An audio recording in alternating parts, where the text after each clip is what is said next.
மூங்கில் காடு அப்படின்னு. நிறைய மூங்கில காணான்னு தானே பார்க்குற நீ. விதைகள் போட்டு பல வருஷம் ஆச்சுது, இன்னும் மேலே துளிர்த்தே வரல அப்படின்னு தானே நினச்சிட்ருக்க. இது மேலே வர்றது வரைக்கும் உள்ள தன்னோட வேரை அங்கே பறவை விட்டு அது ஸ்ட்ராங் ஆகிடும். அதுக்கப்புறமா தான் அது மேலே துளிர்க்க ஆரம்பிக்கும். அதுக்கப்புறம் அது ரொம்ப ஸ்ட்ராங் ஆகிடும் அப்படின்னு சொல்லி சொன்னாராம். இது மாதிரி தான் உன்னோட வாழ்க்கையில் வர்ற துன்பங்கள் எல்லாமே உன்னை ஸ்ட்ராங் பண்ணுறதுக்கும் உன்னை ஷைன் பண்ணுறதுக்கும் மோல்ட் பண்ணுறதுக்கும் மட்டும்தான் கொடுக்கப்பட்டிருக்கு. அதனால இந்த வாழ்க்கையை நினச்சி நீ தோண்டு போகவே தேவையில்லை.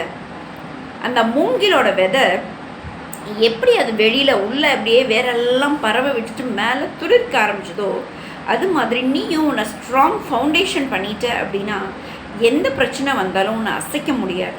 அதுக்காக தான் இதெல்லாம் உன் வாழ்க்கையில் அனுமதிக்கப்பட்டிருக்கு அப்படின்னு சொன்னாராம்.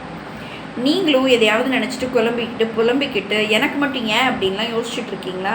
யோசிக்கவே யோசிக்காதீங்க. அந்த மூங்கில் மாதிரி நம்ம ஸ்ட்ராங்காக உறுதியாக்கிக்குவோம், ஜெயிச்சு காட்டுவோம். மீண்டும் நாளை சந்திப்போம்.